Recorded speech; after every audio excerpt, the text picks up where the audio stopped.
खिलजी वंश की स्थापना खिलजी क्रांति के नाम से प्रसिद्ध है, क्योंकि इसके द्वारा तुर्की अमीर वर्ग का सत्ता पर एकाधिकार और तुर्की लोगों की जातीय तानाशाही समाप्त हो गई थी। खिलजी सुल्तानों ने एक महान साम्राज्यवादी युग का सूत्रपात किया, जिसने तुर्की साम्राज्य को राजनीतिक एकात्मकता प्रदान की।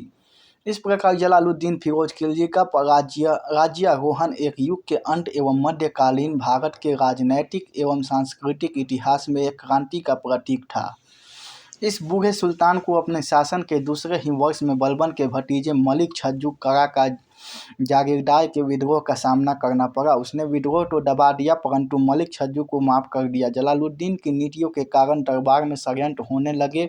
मलिक अहमद चाप ने उसे स्पष्ट शब्दों में समझाने की कोशिश की, परंतु उसने अपनी दयापूर्ण नीति नहीं छोड़ी। केवल सिद्दी मौला के मामले में उसका हृदय कठोर हुआ और एक दरवेश को बिना किसी अपराध के मृत्यु दंड दे दिया।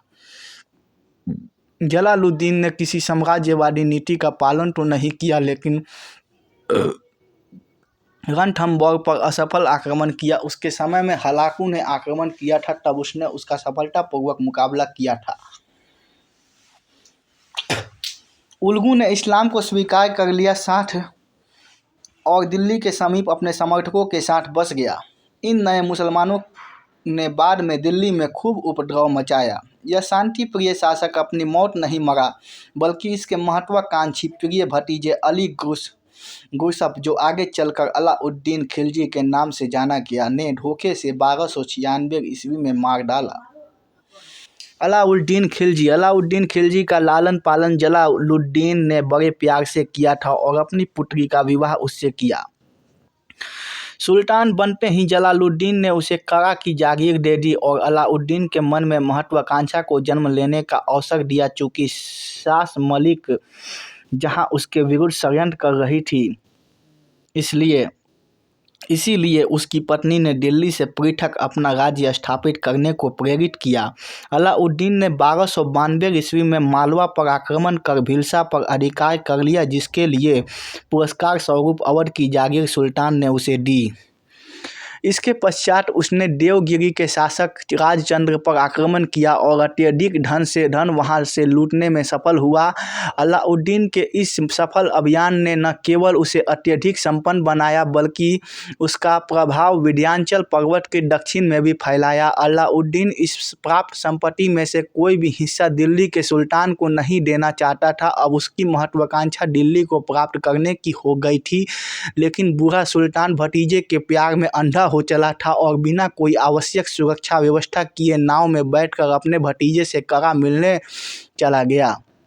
जबकि उसके विश्वास पात्र अहमद चाप ने उसे काफ़ी समझाया, परंतु वह न माना, जिसकी उसे अपनी जान देकर कीमत चुकानी पड़ी। 19 जुलाई 1296 ईस्वी को अलाउद्दीन को उसके कैंप में सुल्तान घोषित कर दिया गया। इसी बीच दिल्ली में मलिका जहां ने अपने छोटे बेटे को रुकन उद्दीन इब्राहिम के नाम से गद्दी पर बैठाया, जबकि उसका बड़ा पुत्र अरकली खान कुछ कारणों से अपनी मां से नाराज था और मुल्तान में ही रहा।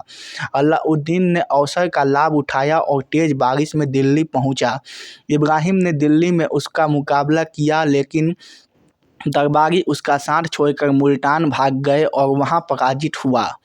अलाउद्दीन ने अनेक दरबारियों को अपनी ओर मिला लिया। बलबन के लाल महल में 3 अक्टूबर 1296 ईस्वी को अहमद चाप और मलिका जहां को परास्त करने के बाद उसने विधि पूर्वक सुल्तान का पद हासिल किया। सुल्तान के भाई उलग खान ने जलालुद्दीन के मुल्तान स्थित संबंधियों को भी नहीं बख्शा और उन्हें मार डाला गया।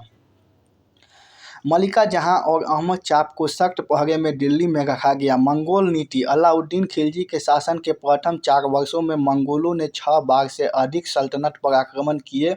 इस गंभीर संकट से जूझने के लिए अलाउद्दीन ने कठोर उपाय किए। अलाउद्दीन ने मंगोलों के खतरे से निपटने के लिए बलबन की रक्त और तलवार की नीति का अनुसरण किया। उसकी मंगोलों के विरुद्ध सीमांत नीति अत्यधिक सफल सिद्ध हुई। अलाउद्दीन सुल्तान तो बन गया, लेकिन उसकी स्थिति सुरक्षित नहीं थी। उसे अनेक संकटों एवं विद्रोही ताकतों का मुकाबला करना पड़ा। मालवा, गुजरात और राजपूताना में उसके विद्रोह हुए और मंगोलों का खतरा उसके ऊपर मंडरा रहा था, अलाउद्दीन का शेष संपूर्ण जीवन युद्धों में व्यतीत हुआ। उसने लगभग सभी युद्धों में सफलता प्राप्त की। मंगोलों ने विभिन्न सेनापतियों के नेतृत्व में अलाउद्दीन के समय में 5 बार आक्रमण किए और साम्राज्य को अस्थिरता प्रदान की। अभी अलाउद्दीन को सुल्तान बने कुछ ही महीने हुए थे कि मंगोलों ने भारत पर आक्रमण कर दिया, जिसे जफर खान ने विफल कर दिया। सुल्तान के शासन के दूसरे वर्ष में मंगोल साल्दी के नेतृत्व में पुनः भारत आए। इस बार भी जफर खान ने उनको परास्त किया और 2000 बंदियों को दिल्ली ले आया। 1299 ईस्वी में कुतलग ख्वाजा के नेतृत्व में पुनः मंगोलों ने भारत पर आक्रमण किया। इस बार उनका उद्देश्य लूट नहीं था, बल्कि वे इस बार भारत विजय के उद्देश्य से आए थे। वे किलों पर आक्रमण करते और उन्हें जीतते हुए दिल्ली तक आ गए। इस बार उनकी संख्या भी काफ़ी अधिक थी। इस बार मंगोलों का मुकाबला जफर खान से हुआ। जफर खान ने मंगोलों को परास्त तो कर दिया, परंतु मारा गया। इससे अलाउद्दीन को संतोष हुआ, क्योंकि वह उससे खतरा महसूस कर रहा था। मंगोलों ने चौथा आक्रमण 1304 ईस्वी में ख्वाजा ताश और अली बेग के नेतृत्व में किया। वे अमरोहा तक बढ़ आए, परंतु अलाउद्दीन ने उन्हें परास्त कर दिया। मंगोलों का पांचवा और अंतिम आक्रमण 1360 से 8 ईस्वी में इकबाल मंद के नेतृत्व में हुआ। इसका भी वही हश्र हुआ जो मंगोल आक्रमणकारियों का पहले हुआ था। अलाउद्दीन द्वारा मंगोलों के विरुद्ध अपनाई गई नीतियों से उत्तर पश्चिम सीमा क्षेत्र के निवासियों को मंगोलों से राहत मिली। वे पुनः भारत पर आक्रमण करने का साहस न कर सके।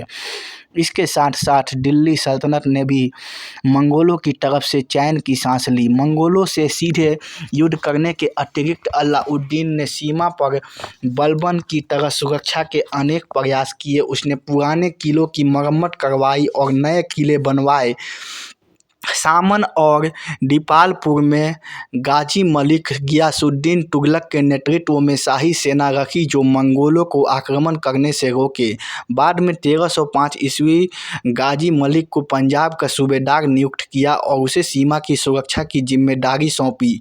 नए मुसलमानों ने भी अलाउद्दीन को परेशानियां दी। नए मुसलमान दरबार और भूमि के अधिकारों को लेकर असंतुष्ट थे। जब अलाउद्दीन गुजरात विजय से वापस लौटा तब उन्होंने विद्रोह कर दिया। अलाउद्दीन ने सभी नए मुसलमानों को अपनी सेवा से मुक्त कर दिया। इससे रुष्ट होकर उन्होंने सुल्तान को मारने का षड्यंत्र रच। बाकी अगला पार्ट में।